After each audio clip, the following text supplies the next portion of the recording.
We are fucking loaded to the gunnels, look. Barrel of oil, all my bits. Philip's done me some parts.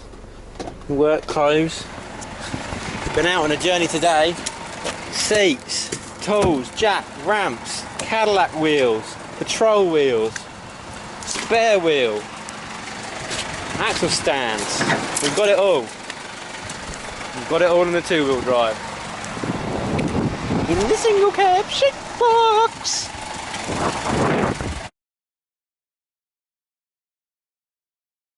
Alright, Hensted bound, but not without a few stops in between. Loaded up, got all my tools, all my jacks, ramps, everything. We're going to do a clutch.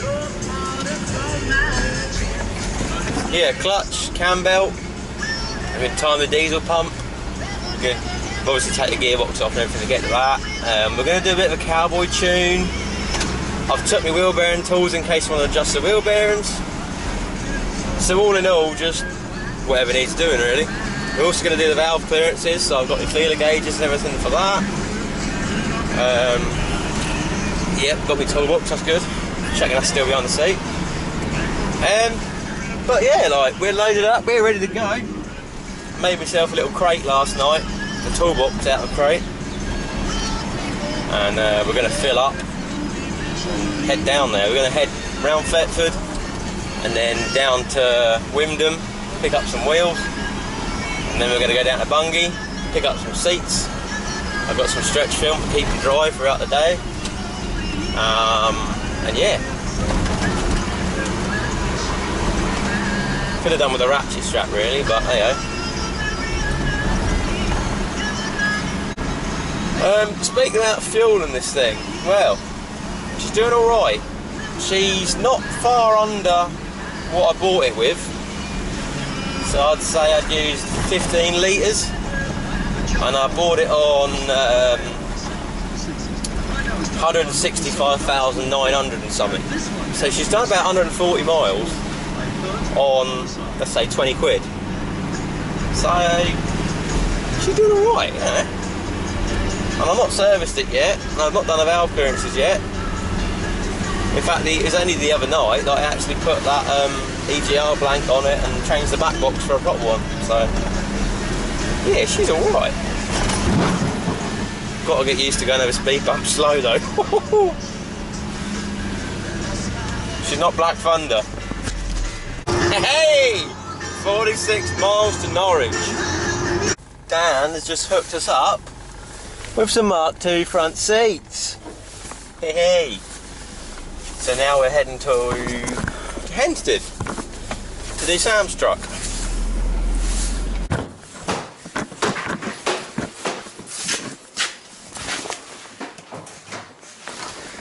Right, gearbox switch in Sam's truck.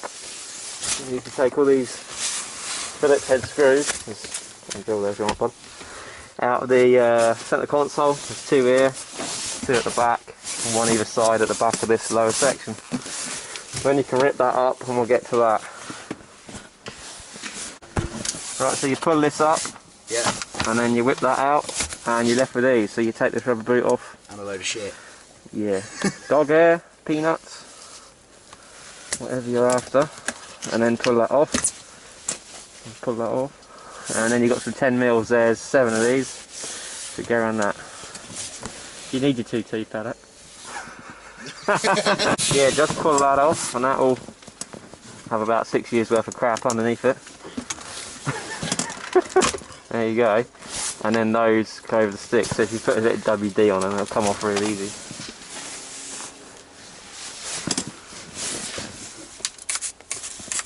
There you go. And then that'll just slide over the end of the stick. Is he coming? Yeah, they are tight. When I put them back in, I put red rubber grease on them. Oh. Yeah. Nice. And now you've got the sticks on top of the box, so you're not body lifted, are you? No, I'm not. So yeah, nice and easy to get to. It is on the list of things to do, but 10mm over those. Grab a wire brush or something and just clean them up with an airline. And then no shit will fall in the box. And then just get 2 rags ready as well. Right, Sam's just blown that out. So now we're just going to undo these three and they will lift out. There we go. So you've got a top plastic bush and a little spring washer between this top plate. There's another plastic bush in there. We'll clean that gasket off and just put a bit of thick grease over it or a bit of RTV. There she goes. And they're the same as the Mazda MX-5 turret steels. No way. Yeah. It's quite funny really. Oh, look at that. Milky. You've unclipped it? Yep. Boy. So we've just undone all these wires. It's probably taken longer than taking all the bolts out. The speedo sensor lives on the loom, all the rest live on the box, so like I say, unplug them. So now we're going to whip the starter motor off and she's ready to come out once we undo that exhaust bracket. Old clutch, got a bit of tearing going on here. And the pressure plate, where did you stick the pressure plate, bud? On top of Jenny. On top of the Jenny.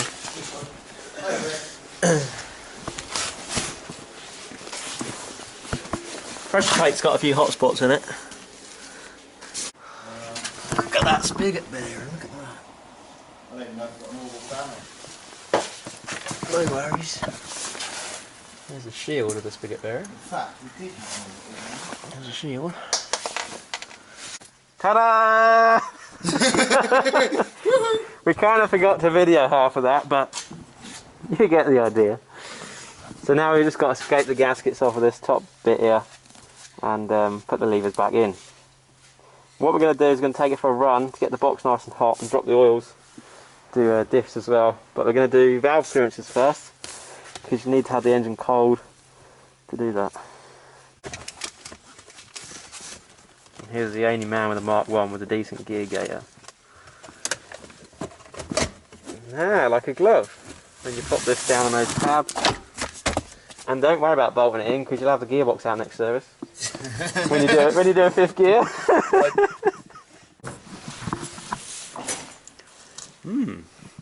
Yummy. That's water and oil. That's what water and oil looks like. So we've done fluids all the way back. We're just doing the rear axle. So we'll grab that on film so you can see what it looks like.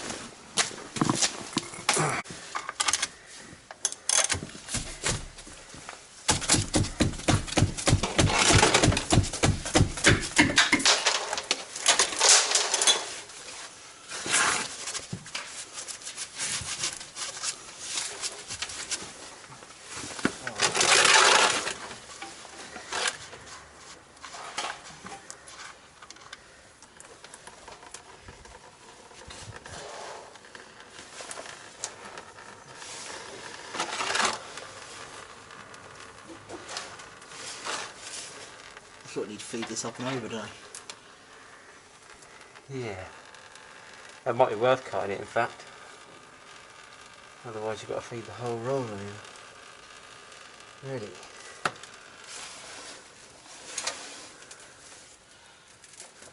Cool.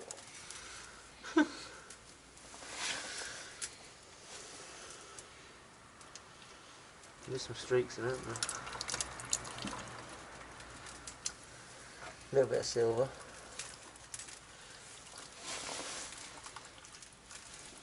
There's not a huge amount on the drain bung though, look. Can't be that That one's bad. not too bad. Can't be that bad.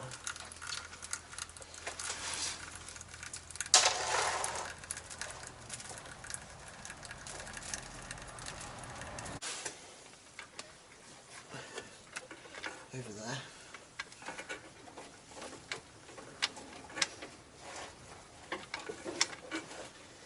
You had new front to rear brake lines at some point? Have I? Yeah.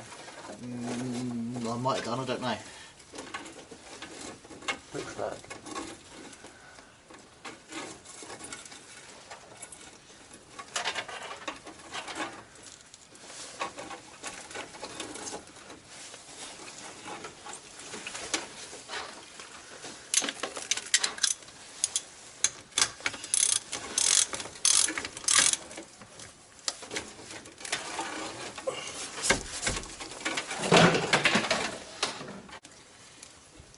slip axle oil. We don't do 90 weight, nobody does that, apart from everyone on the internet. Oh. Fuck's sake! What's going on here?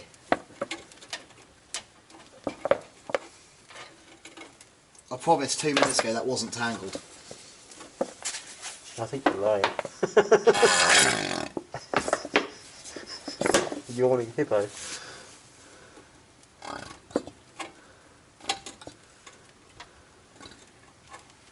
Mitsubishis actually have extended breathers from factory, don't they? They run up to like the boot floor or something. Do they? I think. No, not all the way, but they're like a foot higher on the diff. And I think patrols are the same. Yeah.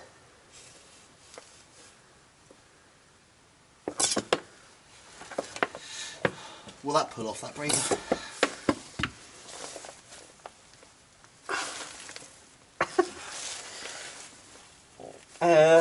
No. Yeah, here she comes. Might sort of cut a clean end on that. Yeah, one's enough.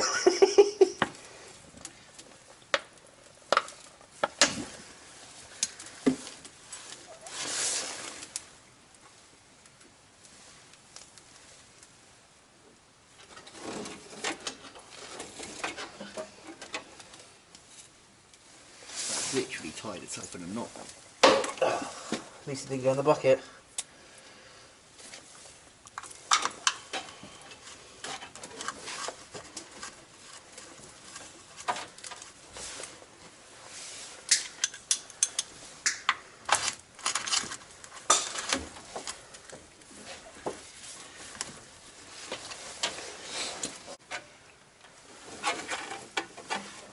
So you use a bit of the original tailpipe and then just put it straight in and... Yep. With you. It's half standard, half not standard. Got a few extra bits in it. Yeah. Well, she's certainly been looked after this weekend.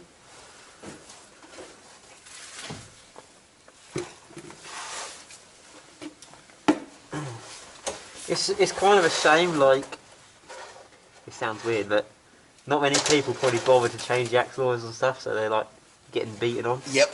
And at the same time, I kind of feel ashamed because, you know, the old Mark II Get More Power video. Yeah. That's had like 4,000 fucking views or something.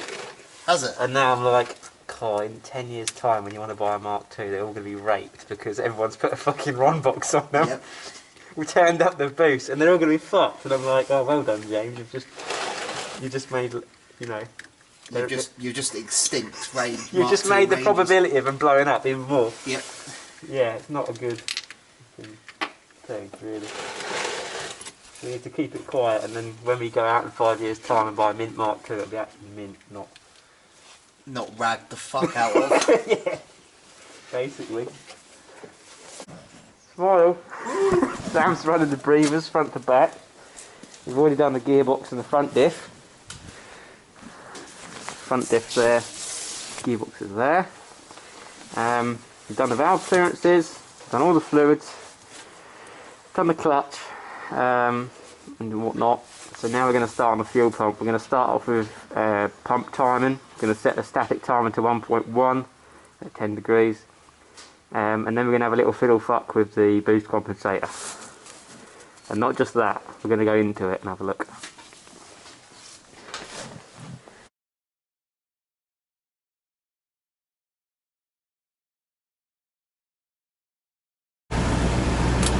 Right, we're en route home. It's 6 o'clock. We've done 8 hours on Sam's truck, and he's even said it himself, it feels like a different truck. So valve clearances were way out of spec. We're talking like, I'm turning these adjusters half a turn, nope. 1 turn, nope, still some slack. More than 1.5 turns, so they haven't been done in a long while. So he's probably losing about a mil and a half of valve lift. We got that sorted. We couldn't get the inspection plug out of the fuel pump, so I've timed it up by ear. He's took it for a test drive. We've turned the boost compensator ring down. We've adjusted the preload on the boost compensator spring. And he's over the moon with it. you know, we've done complete fluid change and all that, so she's cushy. She's good for another 100,000, you know. But no, he's pleased. He took it for a run. He says it drives a lot better, a lot pokier, and he says it's not as asthmatic, so decent. We might drop by Wyndham on the way home and have a word with this bloke about these wheels. I'm tempted. So I'm going to pull over in a minute and have a little Google of them and just see what's what.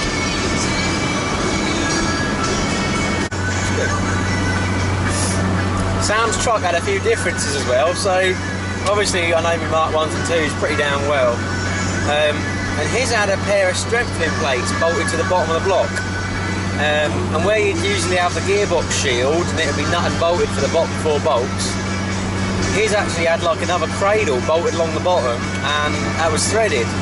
So I weren't expecting that, so I'm going to do a bit of looking into that and see what the crack is basically. It's an X-Reg truck, and it is UK spec, we think.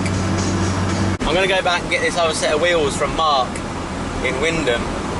So it means we've got a bit of a longer drive home, but I fancy it whilst we're out this way, and sort of stumbled across them, so yeah, why not?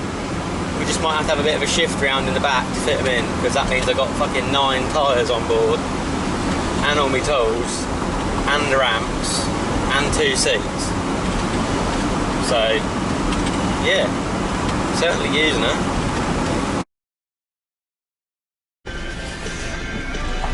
Take it easy, buddy. Alright, Mark's hooked us up with 8 wheels, and he's got a sick GMC Yukon, 6.2 diesel and all that. Yeah, so he seems like a good old boy. Got army trucks, a Willys Jeep, he's into his diesels, he's made a winch bumper for his GMC, so yeah, definitely a good old boy. So now we've got 9 tyres in the back and 2 seats and all my tools. We're going to make a break for the Shire, and we're going to head on home. I couldn't resist it, I took both sets, so we are hooked up with the 6 stud wheels to the max. One of the sets will go straight on a Ranger, the other set, the centre bore's 78mm, not 93. So what I'm going to do is I'm going to spin them up on the lathe or mount them on the mill and bore them out to 93.1 for the Ranger. And then we'll have a 6 set of Cadillac Ranger wheels. How cool would that be there? We'll put some Cadillac wheels on a fucking Ranger. That'll be like the first ever.